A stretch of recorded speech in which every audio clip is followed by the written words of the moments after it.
사실은 다음 주일이 해피데이 축제 날이고 하기 때문에 제가 전도에 관한 말씀을 좀 드릴까 하다가 2주 동안 제가 말씀을 드리고 또 여러분들 익히 마음 가운데 전도 대상자들로 기도하면서 준비하고 있을 것으로 제가 알고 또 여러분들이 한 주간 동안 기도하는 가운데 하나님이 하셔야 됩니다. 내 마음의 문을 열어주셔야 돼요. 기도밖에 없어요. 기도밖에. 한 주간 기도하시면서 여러분들이 내가 전도하고자 하는 전도 대상자 그분들이 누굽니까? 정말 내 사랑하는 가족이에요. 내 사랑하는 또 친구, 이웃이 될 수가 있겠죠. 내가 정말로 사랑하는 그분들 어떻게 지옥 가는 거 볼 수 있겠습니까? 주님 앞으로 인도해서 그들이 어린 양 생명책에 기록되고 그리고 이제는 천국 열차가 받아서 그들 남은 생애가 또 복된 생애가 되기를 원합니다. 그래서 기도하면서 한 주간 동안 기도하면서 다음 주일은 꼭 모시고 올 수 있도록 그들이 준비해서 기도하십니다. 자, 오늘은 한국교회가 해마다 12월 둘째 주일은 이 성서주일로 지키거든요. 성서주일로.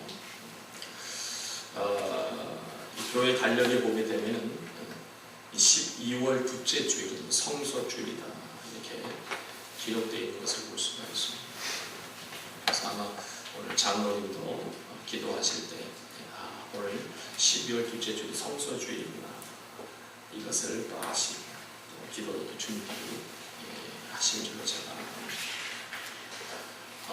이 성서주일은요 다른 게 아니에요. 하나님의 말씀이 우리의 신앙이 얼마나 중요한지 하나님의 말씀이 우리의 신앙 특별히 우리의 삶에 또 얼마나 우리의 생활이 얼마나 중요한지를 다시 한번 마음에 새기는 그런 날이 성서주일입니다. 종교개혁자들은요 오직 성경을 외쳤어요. 오직 성경, 오직 말씀, 오직 성경을 외쳤어요. 지금도 우리는 오직 말씀, 오직 성경을 외쳐야만 됩니다. 아까 장로님도 기도하셨지요. 우리가 떡으로만 살 것이 아니라 뭐라고요? 하나님의 입에서 나오는 모든 말씀으로 살아야 된다. 장로님이 기도하셨죠. 자, 오직 성경을 또 우리도 외쳐야 돼요. 오직 말씀. 왜입니까? 왜 그래야 됩니까? 성경에 우리의 죽음의 권세를 이기는 생명이 있기 때문에 그렇습니다. 성경에 우리 앞길의 어두움을 밝히 비춰주시는 빛이 있기 때문에 그렇습니다. 성경에 우리의 죄를 맑게 씻기시는 그리스도의 보혈이 있기 때문에 그렇습니다. 성경에 우리의 차가운 피를 덮게 해주는 사랑의 완성이 있기 때문에 그렇습니다. 이 정도쯤 되면 아멘이 좀 나와야 되는데 벌써 4번을 하고 있는데 우리 인생이 70이요 강건하면 80이라 했는데 성경에 70, 80년 끝나지 않는 그것으로 끝나지 않는 영원한 시간의 약속이 있기 때문에 그렇습니다. 성경에서만 나의 완성된 모습을 발견할 수 있기 때문에 그렇습니다. 성경에서만 내가 살아있는 이유와 삶의 보람을 깨닫게 되기 때문에 그렇습니다. 성경에 하나님의 능력이 담겨져 있기 때문에 그래요. 성경에 내 배에서 끊임없이 쏟아나는 그런 생명수의 원천 그 성경에 바로 그것이 담겨져 있기 때문에 그렇습니다. 성경은 지금도 살아 움직이며 우리의 혼과 영과 및 관절과 골수를 찔러 쪼개며 마음의 생각과 뜻을 감찰하기 때문에 그래서 우리는 이 성경을 외쳐야 되는 거예요. 우리는 이 성경, 이 말씀 없이는 살아갈 수가 없는 그런 존재들입니다. 오늘 성서주를 맞이해서 하나님께서 과연 나에게 무엇이라고 말씀하시는지 그 말씀에 귀를 기울이시고 그 은혜의 시간이 될 수 있기를 주님의 이름으로 축원합니다.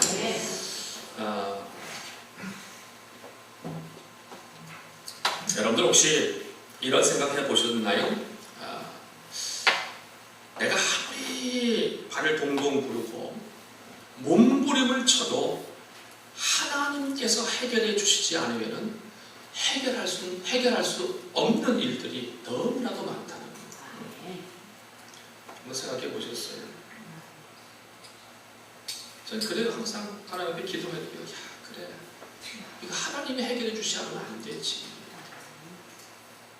내가 한다고 되는 게 아니지. 내가 아무리 노력하고 내가 아무리 수고하고 애써도 하나님이 하시지 않으면 안 돼. 그래서 시편 기자도 뭐라고 고백합니까? 여호와 하나님이 집을 세우지 아니하시면 세우는 자의 수고가 헛되다. 여호와 하나님이 지켜주시지 않으시면 파수꾼의 경성함이 허사하다. 여호와 하나님이 지켜주셔야 된다. 하나님이 해결해 주셔야 된다. 그래서 우리가 아무리 발을 동동 구리고 몸부림쳐도 하나님께서 해결해 주지 않으면 해결할 수 없는 일들 사실상 너무나도 많습니다. 인간은 자연 앞에서도 초라한 존재입니다. 하나님 앞에서는 더더욱 약하고 작은 존재일 뿐입니다. 그래서 성경은 인생이 무엇이며 무엇을 의지하는 존재인가 이것을 분명히 말씀해 주고 있는데 베드로전서 2장 11절 말씀을 한번 좀 읽어보도록 하겠습니다. 시작.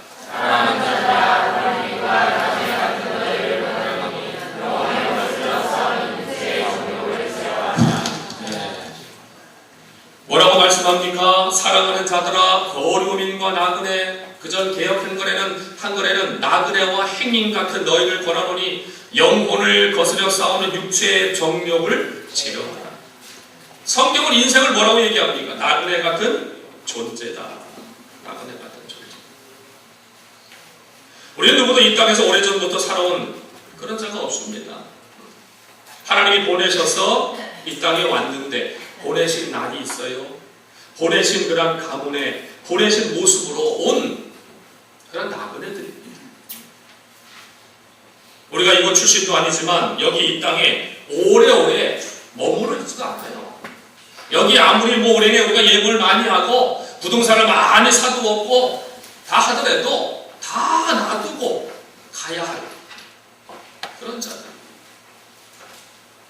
아무리 우리가 서로가 또 정이 많이 들었다 하더라도 아니 정이 많이 든 친구나 이웃이 있다 하더라도 다 놔두고 가야 할 그런 자들이 저와 여러분입니다. 어느 곳에 또 우리가 휴가를 가면은 잠깐 쉬었다 또 돌아와야 되잖아요. 집을 떠나서 휴가를 가면 거기 계속 머무를 수 있는 거 아니에요. 돌아오는 거예요. 돌아오는 거예요. 가게에 물건을 사러 들어갔으면 또 그 물건을 사고 나면 또 나와야지. 우리에게는 영원한 본향이 있습니다. 우리에게는 돌아갈 그런 본향이 있습니다. 우리는 나그네 인생이에요.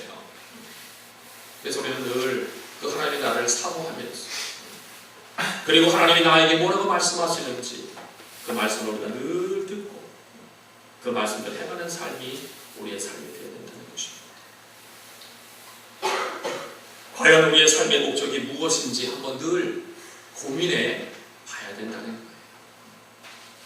그래서 시편 기자가 이런 고백을 합니다. 시편 39편 4절에서 7절 말씀을 한번 읽습니다. 시작.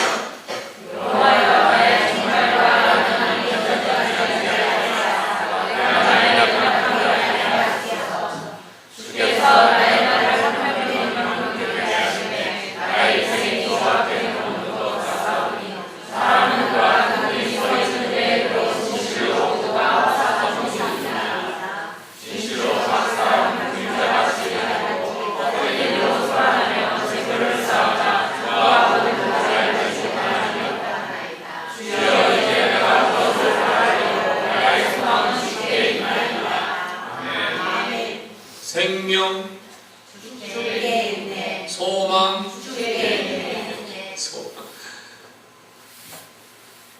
진실로 각 사람은 그림자같이 다니고 헛된 일로 소란하며 재물을 쌓으나 누가 거둘는지 알지 못합니다.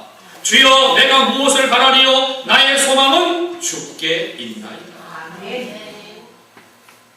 시편 144편 4절 말씀에도 사람은 헛것 같고 그의 날은 지나가는 그림자 같으니이다.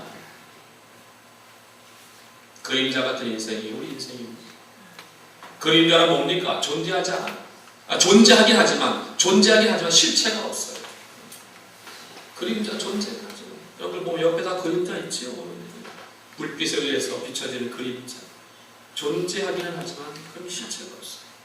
눈에는 보이지만 손에는 잡히지 않고 존재하긴 하지만 생명이 없는 게 그림자입니다. 칼라로 된 그림자 보셨습니까? 칼라로 그림자를 보신 적 있으세요? 없죠. 여러분 죄 지은 인생에게는 삶이 우중충할 뿐이지 참된 즐거움이란 사실 없습니다. 우리의 그 죄 지은 인생 속에는 즐거움이나 기쁨이라는 게 없는 거예요. 사실 돈을 벌어도 즐겁지 않고 남이 얻지 못한 명예를 얻어도 만족하지 못하고 먹어도 배부르지 않고 마셔도 흡족하지 않는 이것이 바로 죄로 말미암아 제 색깔을 잃어버린 회색빛 인생의 모습이라고 할 수가 있습니다. 저는 그림자는요, 저 스스로 존재하는 것이 아니에요. 그림자는 하는 일 없이 보면은 바쁘기만 해요. 전등을 켜놓던 방 안에 한번 들어가서 한번 이렇게 움직여 보세요. 그럼 방바닥에서 막 그림자가 움직이지요. 그러면서 이렇게 움직이다 보면 또 벽에 또 저 벽에도 막 그림자가 나타나면서 볼 수가 있습니다. 조금만 움직여도 그림자는 왜 이렇게 바쁜지 몰라요.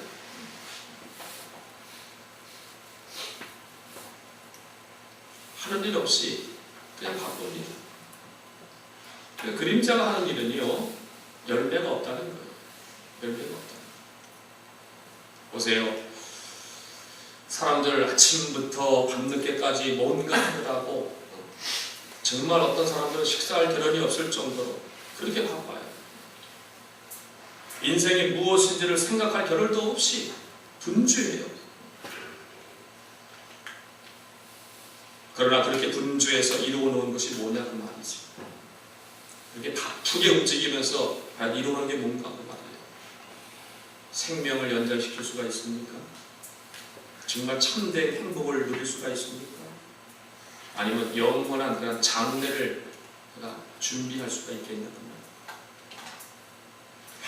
바쁘게 분주하게 움직이는들 이루어놓은 게 과연 뭘까요? 정말 생명을 뜨면서 뭐 100년, 200년 늘릴 수 있고 연장할 수 있다면 몰라요. 분주하게 또 움직여야 돼. 정말 거기에서 참 행복과 기쁨을 누릴 수 있다면 그렇게 해야죠. 거기에 영원한 장래가 준비된다면 그렇게 해야지요.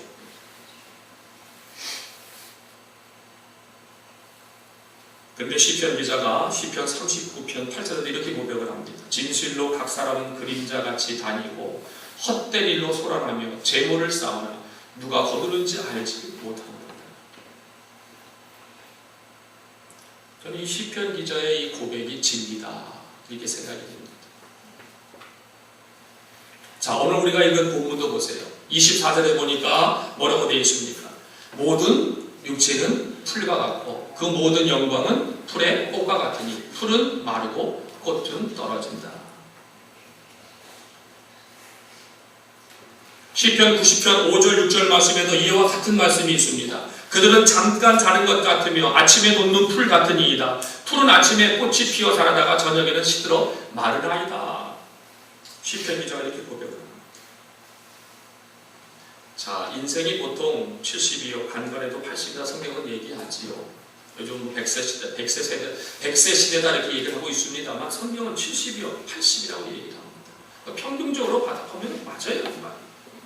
좀 오래 사시는 분도 있긴 있지만 그렇지 못한 분도 있잖아요. 평균적으로 보면은 성경 말씀 그대로예요. 70이요. 간간하고 80. 그런데 그 수명도 누리지도 못하고 질병과 사고와 다른 질고와 또 중도에 생명을 잃게 되는 겨우 살아남다 하더라도 초라하기 이를 데 없는 모습이 되어버리는 것을 볼 수가 있습니다. 인생의 영화가 풀의 꽃과 같다는 그 표현, 얼마나 정확한 표현이죠. 불의 꽃은 화려하지만 꽃이 진리의 모습은 추하기만 합니다. 우리 인생도 마찬가지예요. 여러분 그 화려한 그 전에 그 배우의 그 모습, 근데 지금은 그 화려했던 그 배우들의 그 늙은 모습들 한번 보신 적이 있습니까? 저는 어렸을 때 그 첫받침에 그 브리짓도 바르도라고 혹시 아세요? 네? 혹시 아세요? 브리짓도 바르도? 네? 잘 모르시는 분은 모르시지. 제 나이 어렸을 때는 그 브리짓도 바르도라고 정말 얼마 완전 몸짱 얼짱 그냥 뭐 아주 뭐 얼마나 이쁜지 몰라요. 지금 이제 그분이 한 70이 넘었겠지요? 그 모습 보면은요, 너무 좋아요.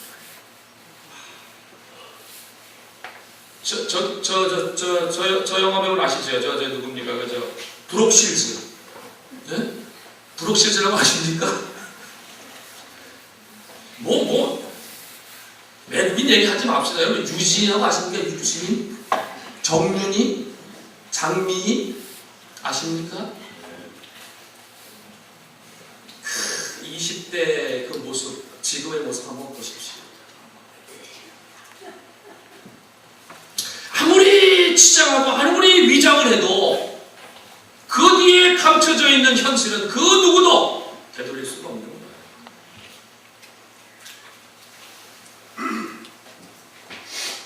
권력에서 물러난 정치인들의 모습 보십시오. 얼마나 초라합니까? 떵떵거리면서 부자였던 그 가난해진 옛날 부자의 모습도 한번 보십시오. 얼마나 초라합니까?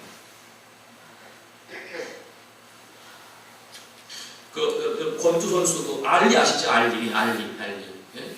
나비처럼 날라서 벌처럼 쏘아. 얼마나 그냥 눈이 가볍고 그냥 권투를 잘했는지. 지금은 어떻습니까? 파키스 병원을 해가지고 몸을 흔들고 얼마나 그 옛날에 왕년에 있었어요. 알리 하면은 뭐 대단했습니다. 지금은 발음이 들어서 파키스 병원 너무 초라한 모습이죠. 이것이 인생이라는 것입니다. 이것이 인생입니다.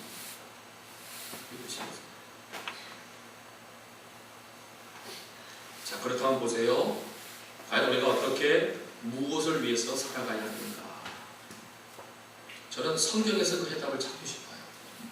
그게 뭐냐면은 여기 보니까 자, 모든 육체는 풀과 같고 그 모든 영광은 뭐라고 얘기합니까? 풀의 꽃과 같으니 풀은 마르고 꽃은 떨어지되 이게 해답입니다. 25절 한번 읽을까요? 시작. 오직 주의 말씀은 세세토록 이루어라. 이게 해답입니다. 이게 해답. 그리고 아까 시편 기자의 그 고백도 우리의 해답이 될 수가 있죠. 진실로 각 사람은 그림자같이 다니고 헛된 일로 소란하며 재물을 쌓아나 누가 거두는지 알지 못하나이다. 주여 내가 무엇을 바라리요? 나의 소망은 주께 있나이다. 이게 해답입니다. 오늘 우리에게 가장 중요한 것은 다른 게 아니에요. 무엇을 먹고 무엇을 입고 내가 어떤 아파트를 분양받고 내가 강남에 사느냐 강북에 사느냐 이런 것이 아니라 남은 나의 인생, 남은 나의 생애를 어떻게 내가 살아가야 하느냐, 내 장래는 어떻게 보장을 받을까 하는 그런 문제로 우리가 고민을 한번 해봐야 된다는 거예요. 역사상 가장 지혜로웠으며 영화로웠던 왕이 누굽니까? 솔로몬이잖아요. 그렇죠? 솔로몬의 인생의 쓴맛, 단맛을 다 겪었던 그런 자입니다. 그래서 그가 결론적으로 노론에 기록한 그런 책이 뭐지요? 전도서잖아요. 그 전도서에서 뭐라고 얘기해요? 해 아래서 수고하는 모든 수고가 어떻다고요? 헛되고 헛되며 헛되고 헛되다고 얘기해요. 그러면서 이제 쭉 얘기를 하고 마지막 전도서 12장에 가가지고 결론적으로 얘기하는 게 뭐예요? 일의 결국을 다 들었으니 뭐라고요? 하나님을 경외하고 그 명령을 지켜야 한다. 이것이 인생의 본분이다. 이것이 인생의 본분. 해 아래 모든 것이 다 헛되지만은 하나님의 말씀을 지키는 삶은 결단코 헛되지가 않는다. 그래요. 아까도 제가 말씀드린 분주하게 우리가 살아가잖아요. 분주하게 사는데 결국은 뭡니까? 다 이 땅에 두고 갈 그런 자들이 우리가요. 그치요? 그걸 우리가 평생 가지고 그걸 가지고 또 우리가 갑니까? 아니에요. 공수라고 얘기를 하잖아요. 그치요?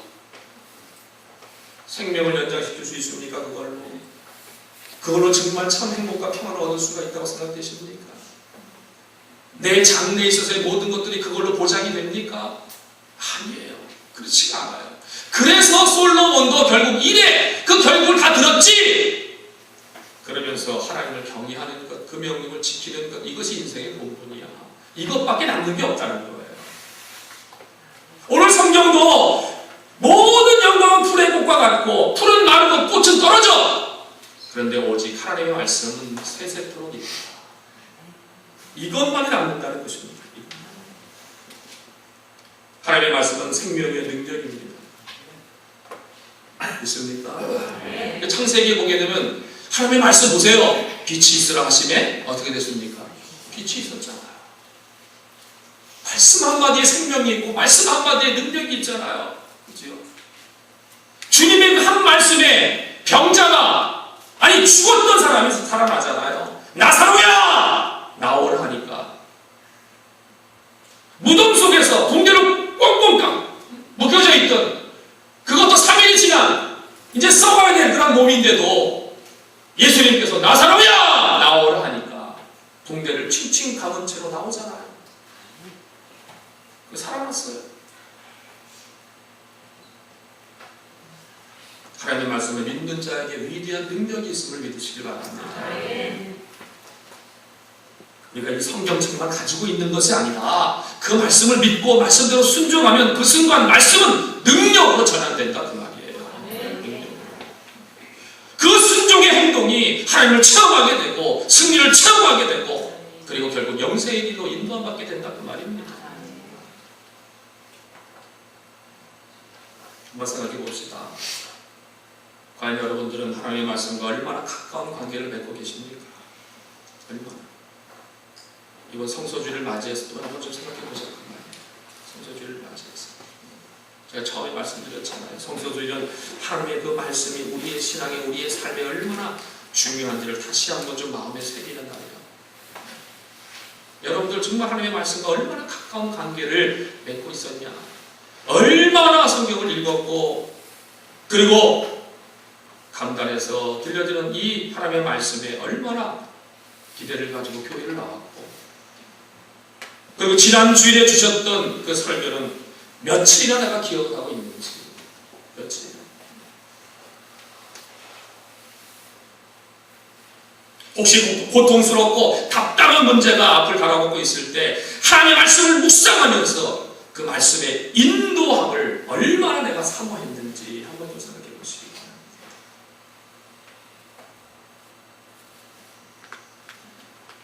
우리 시편 기자를 보더라도 보십시오.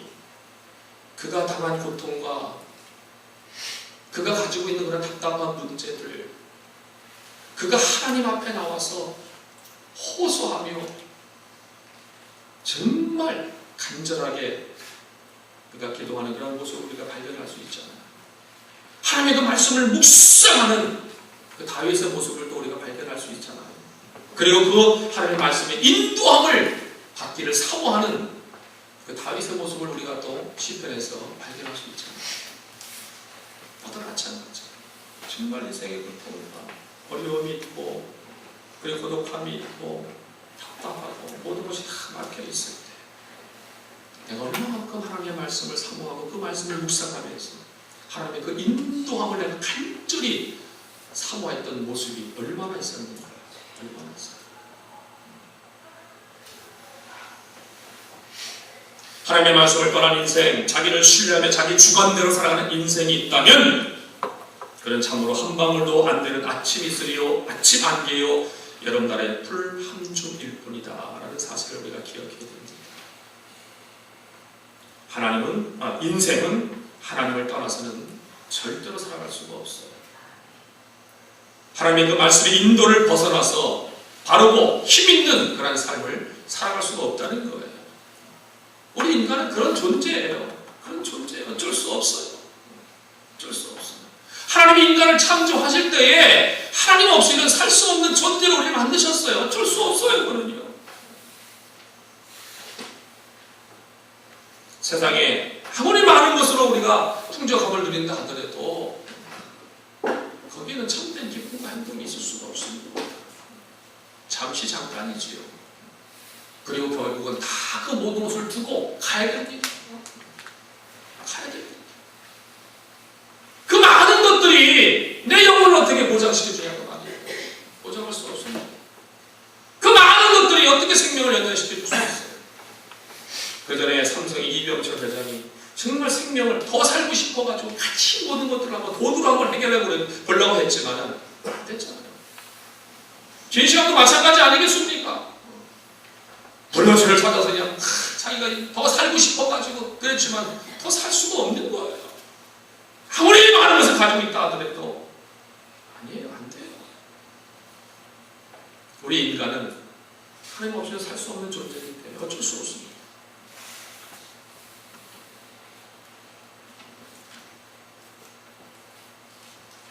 여러분들 교회를 통해서 주시는 하나님의 말씀을 공부하고 그 말씀을 늘 묵상하고 그 말씀에 순종하여 그 말씀을 지키며 살아가는 저와 여러분 되시길 주님의 이름으로 축원합니다. 그렇다면 어떤 문제가 나를 괴롭히고 어떤 고통이 나를 힘들게 하고 어떤 유혹이나 어떤 그런 세상의 것들이 나를 공격해 온다 할지라도 어떤 염려, 근심, 걱정이 온다 할지라도 우리는 문면고 말씀 묵상하고 말씀 붙잡고 있으면 승리하는 삶을 살게 될 줄로 믿습니다. 그리고 무엇보다 우리가 이 세상 낙인의 길을 마치고 돌아가는 날 뭐예요? 누가 신랑 되신 예수 그리스도께서 저와 여러분들 반가이 맞아주실 줄로 믿습니다. 그래서 우리 저 어린 양 혼인잔치에 참여한 자들 아닙니까? 그렇잖아요. 여러분들이 성서주의를 맞이해서 무엇보다 날마다 여러분들 말씀의 인도함을 따라서 살아갈 수 있길 바랍니다. 옆 사람한테 한번 좀 강력하게 한번 얘기하십시오. 날마다 말씀의 인도를 따라 삽시다. 할렐루야. 할렐루야. 이것이 진리입니다. 이것이 진리예요. 다른 게 아니에요. 여러분 이 말씀을 사모하면서 그 말씀이 주시는 지혜와 소망과 능력을 따라 새로운 삶을 이루어 가시는 저와 여러분 되시길 주님의 이름으로 축원합니다. 마지막으로 오늘 성소주를 맞이하여 하나님의 말씀으로 인해서 기쁨과 소망이 우리의 마음 가운데서 늘 용수숨치는 그런 역사가 일어나시기를 간절히 소원합니다. 소원합니다. 하나님 아버지 은혜를 감사합니다. 오늘 성소주의를 맞이해서 하나님의 말씀이 얼마나 우리에게 소중하고 귀한 것인가를 다시 한번 깨닫게 하심을 감사합니다. 우리는 하나님 없이는 살 수 없는 존재입니다. 무엇보다 하나님의 말씀 없이는 살 수 없는 존재입니다. 항상 하나님의 말씀을 묵상하고 그 말씀을 따라 행하는 우리 목양의 영혼들 되게 하여 주시옵소서. 그럴 때 분명 또 우리는 영생이 보장되고 우리의 삶도 보장될 줄로 믿습니다. 예수님 이름으로 기도하옵나이다. 아멘. 이제는 우리 주 예수 그리스도의 은혜와 하나님 아버지의 극진하신 사랑과 성령님의 위로 교통 역사가 감동하시니 사랑으로 가정부에게 모든 손을 머리 위에와 전에 가정과 직장과 사업과 자녀와 남은 생애 위에 이제로부터 영원토록 함께 있을지어다. 아멘.